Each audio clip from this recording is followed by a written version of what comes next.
Bonjour chers tous. Je reviens encore avec quelques explications, brèves bien sûr, sur ma proposition sur la création d'un actif financier qui va révolutionner le monde des finances dans notre pays, notamment ce qu'on appelle le pétrodollar. Le pétrodollar, comparativement à notre pays, a été un instrument financier qui a permis aux Émirats arabes unis de pouvoir d'abord faire une certaine confiance entre les investisseurs étrangers, notamment américains, qui sont venus chez eux et qui ont investi dans l'industrie pétrolière. En même temps, ça leur a permis de lever à très court terme d'importantes sommes et avec comme garantie les réserves en pétrole. Alors, si nous pouvons transposer ces scénarios à notre pays, qui bientôt va jouer un rôle essentiel au niveau de la transition énergétique, nous pensons qu'il était aussi nécessaire de créer ce qu'on appelle le cobalto-coltano dollar, étant donné que d'un côté nous avons du coltan et de l'autre côté nous avons du cobalt et nous avons aussi du nickel, parce que on semble oublier que ce pays ici, c'est un pays nanti qui n'a pas que le cuivre, le cobalt que nous avons tendance à plébisciter, mais nous avons aussi une réserve importante de nickel dans les grands Kasaï qui peuvent faire que nous pouvons participer de manière totale au niveau de la transition énergétique. Alors, comment est-ce que nous pouvons le faire pour ne pas regretter le partenariat public-privé qui a donné les résultats escomptés avec pratiquement les redevances qui ne donnent pas tellement grand-chose au pays. Le pays ne se retrouve qu'avec quelques pourcentages et le pays n'a pas tellement directement une emprise sur ces entreprises qui ont un caractère plutôt privé que public.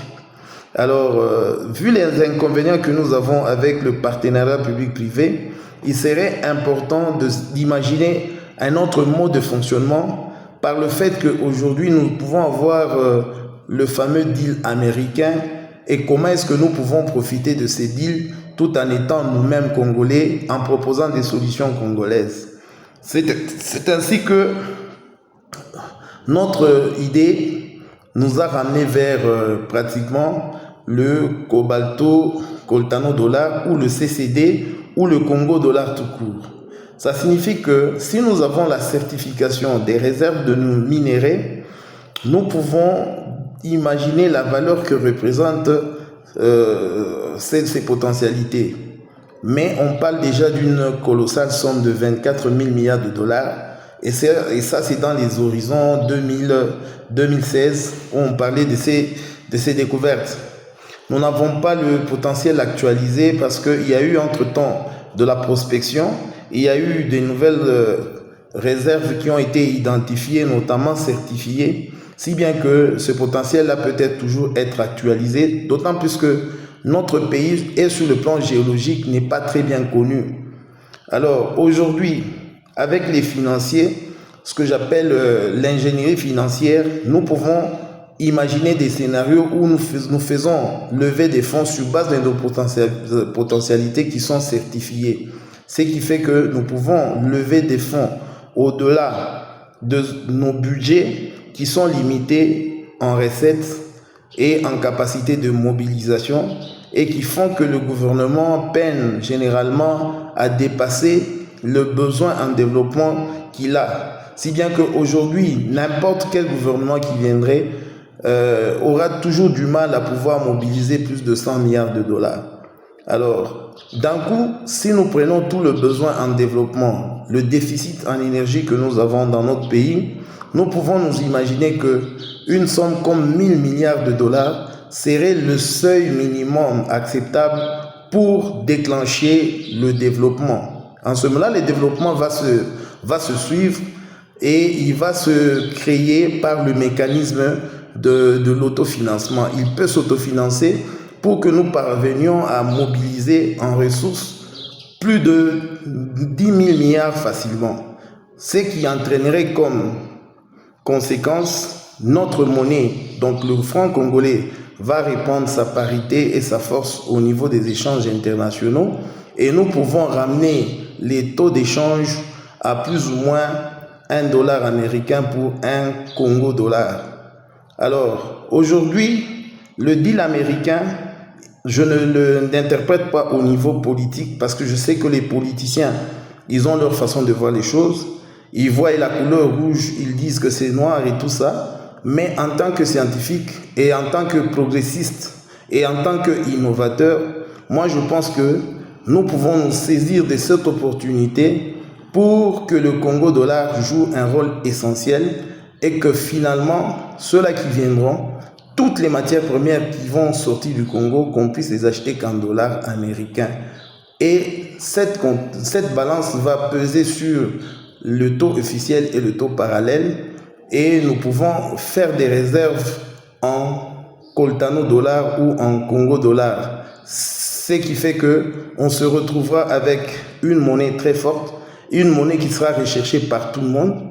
Et de l'autre côté, nous allons avoir pratiquement des banques d'investissement qui n'existent pas encore au Congo, qui vont pousser les PME à pouvoir se développer, à pouvoir prendre de nouveaux risques. Et ce pays ici, qui a besoin des infrastructures de grande envergure comme les autoroutes, les TGV, on doit avoir aujourd'hui des aéroports presque dans tous les sens. On doit pouvoir relier tous les coins du Congo. On doit avoir de l'Internet à haut débit. Et donc tous les facteurs du développement seront facilement réunissables si nous concevons des outils financiers qui sont adaptés à nos potentialités. Nous allons dans la prochaine vidéo, dans une prochaine séance, nous allons montrer, chiffres à l'appui, comment nous pouvons séquentiellement y aller pour que nous puissions faire d'abord la certification de tous nos minéraux.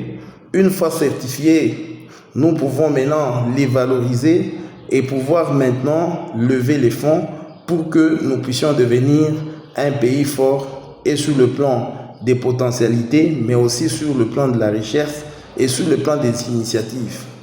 Nous sommes derrière les innovations, nous voulons vraiment aider à la réflexion intellectuelle pour que ce pays change. Car ce pays, comme on l'a défini par le passé, c'est vraiment la gâchette de l'Afrique et que le développement de l'Afrique partira par la République démocratique du Congo. Et j'invite tous les Africains penseurs à nous soutenir pour que les guerres ne soient pas les règlements de comptes, les règlements des problèmes politiques, les règlements des problèmes ethniques, que nous devons en tant qu'Africains dépasser maintenant les frontières de l'ethnicité pour être capables de fédérer une véritable force qui va aussi peser dans les concours des nations, de sorte que la voix ou les voix des Africains pèsent aussi au Conseil de sécurité. Il n'y a pas un très beau pays ou un très beau continent comme l'Afrique. L'Afrique, c'est l'Afrique de tous les espoirs. Et je salue ici la jeunesse africaine et je salue ici tous les Africains penseurs, tous les Africains qui s'essayent dans l'innovation, car plus tard, si l'Europe a conquis l'espace, les Africains peut-être ils iront au-delà des espaces interscalaires et auront aussi la possibilité de se mouvoir dans l'espace comme on le fait par tout le monde.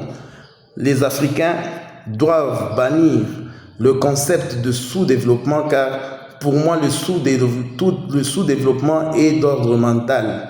Il n'existe pas. C'est imaginaire pour moi. Le sous-développement est dans la tête.